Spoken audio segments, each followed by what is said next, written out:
Even if it's going to rain that day, just go.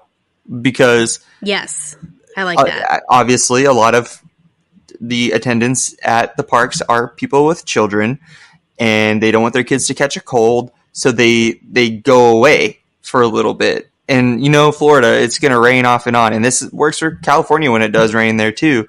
But it's gonna pass. The ponchos are $7. Like, get a poncho and hang out. Especially the Animal Kingdom, when it's raining, makes me live. Like, I get such a rush because it just like adds to the ambiance, and like the crowds die down a little bit, so you can like run off to some of the rides that are usually crowded. But I mean, that's my biggest tip. If it's raining, stay put. It's gonna pass. Yeah, I think that's a really, really good point, because I mean, as long as you can stand it. I mean, there's a point where, yes, in the summer, sometimes you get these crazy downpours, or even sometimes where it's just like annoying. But watch the weather. Just kind of know what's going to happen. Pack appropriately. Right. And then, like, if it's pouring and you're caught in it, you're already wet. Like, you're not going to get less wet. So you might as well just, like, let it happen.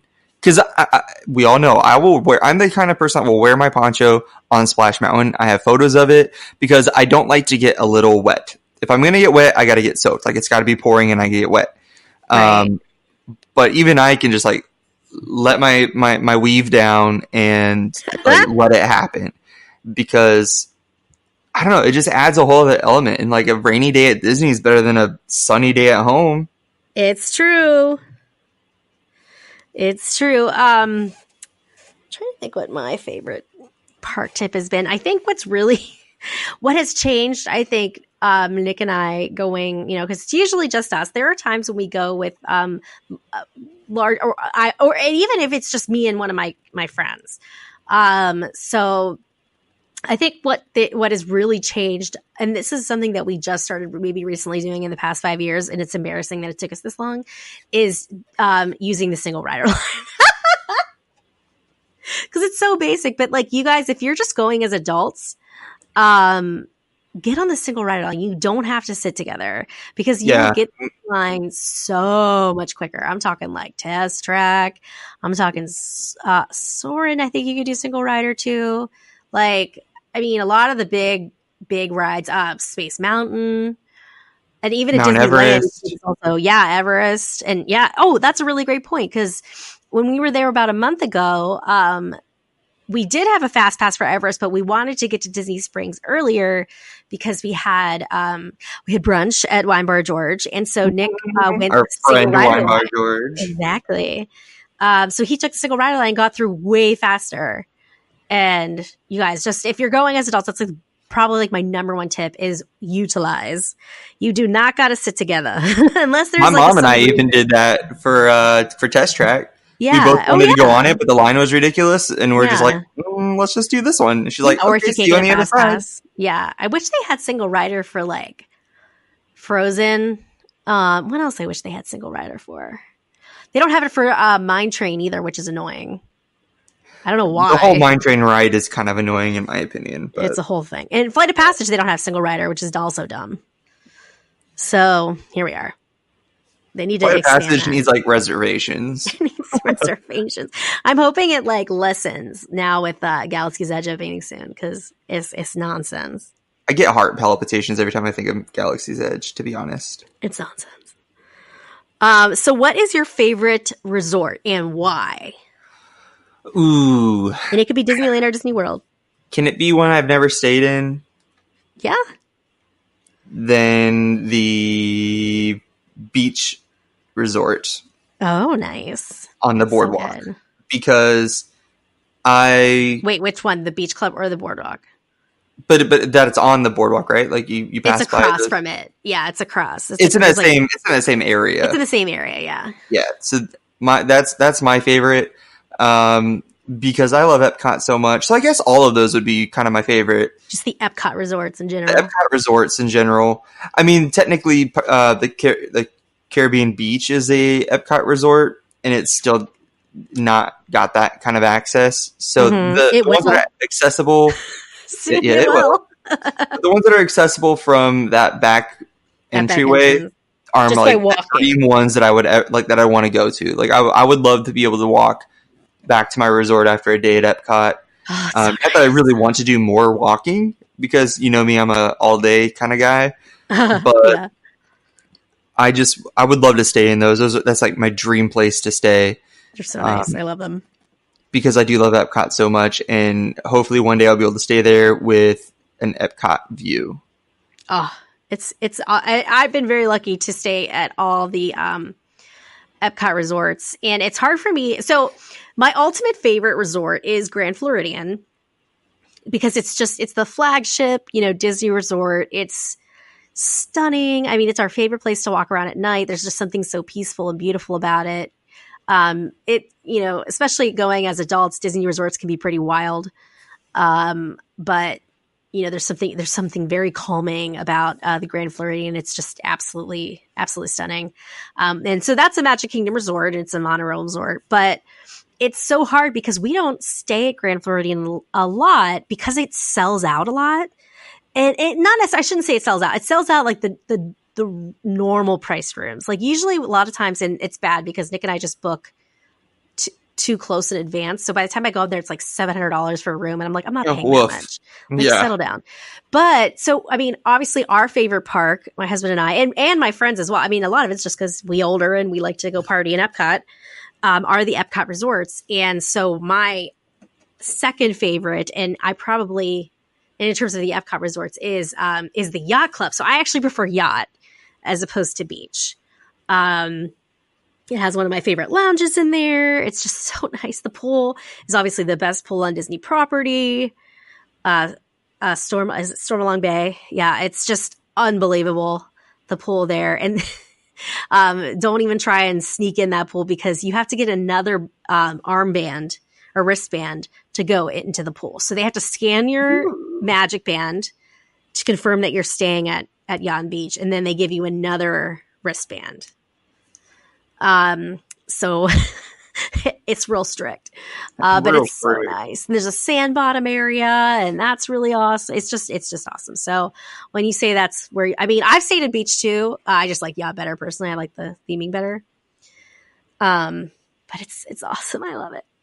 But either one of those are great. And honestly, like I've always wanted to stay at Animal Kingdom, but like, I don't want to stay that far out. Like I'm very spoiled.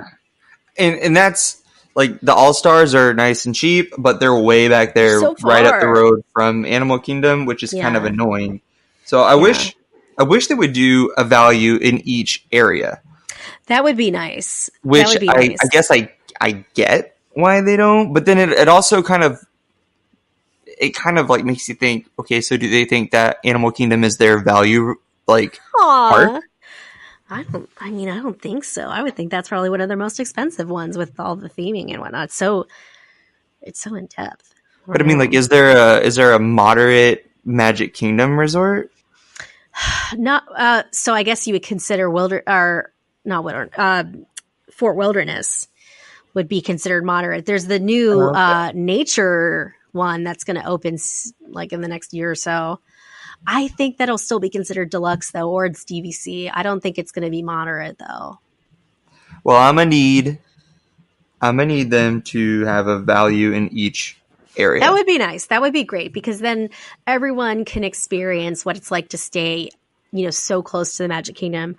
There is moderate at Epcot. There's Caribbean Beach, which now it will be accessible by the Skyliner. But yeah, no, I totally get where you're coming from. We shall see, Disney. Once again, I'm telling you, I'm giving you the keys. Hire us as PR and talk on your red carpets and make value resorts in each section. I'm giving you the keys to be successful. So what do you always pack when you're getting, and this is coming up for you very soon, what do you always pack when you are going on a Disney vacation? Okay, let's see. What do I always pack? I definitely always pack my portable charger. Yes. And I pack. I'm just trying to think of something outside of sunscreen because it's so like. Oh yeah, and I only wear sunscreen every now and again. You're so fair. You shouldn't be doing that. but I'm part Mexican, so Well, I'm half that Italian and I that don't really shows. burn, but still. Yeah, Matt's fair. Matt needs some sunscreen. Yeah. I don't know. I pack my battery pack and my well, recently my the Gold Bond powder for after the parks. I just Hmm. take a shower, sprink-a-dink all that over the place, then call it a night. Yeah. So I agree with you. And I think that's probably like what, especially these days, like if you're going and people, especially Instagrammers or people who just post a lot on social media or you're just taking a lot of pictures, you have to bring a portable battery. Mm-hmm. I use the Jackery.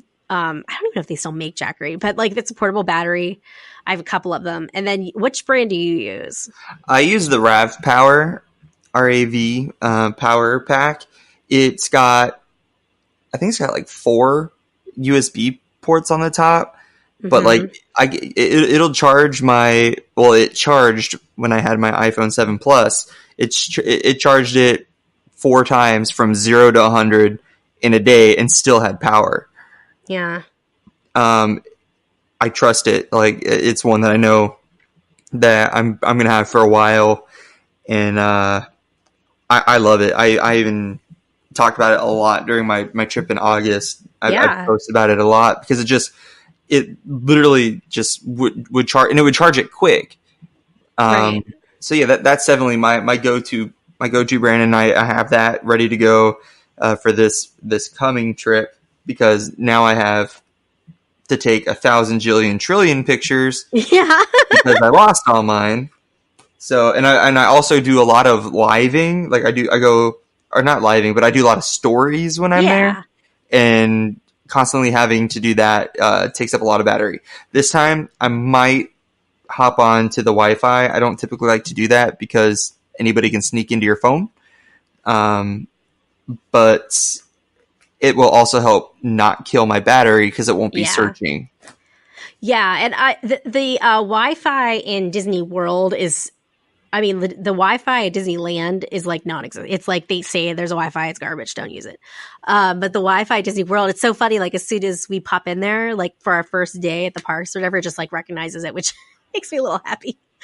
Um, but yeah, Welcome back. just don't get personal information in there, kids. Don't be dumb. Protect yourself before you wreck You yourself. protect yourself before you wreck yourself. Or pretty protect yourself. So what's your favorite Disney restaurant? My favorite Disney restaurant would have to be. It would be Pico's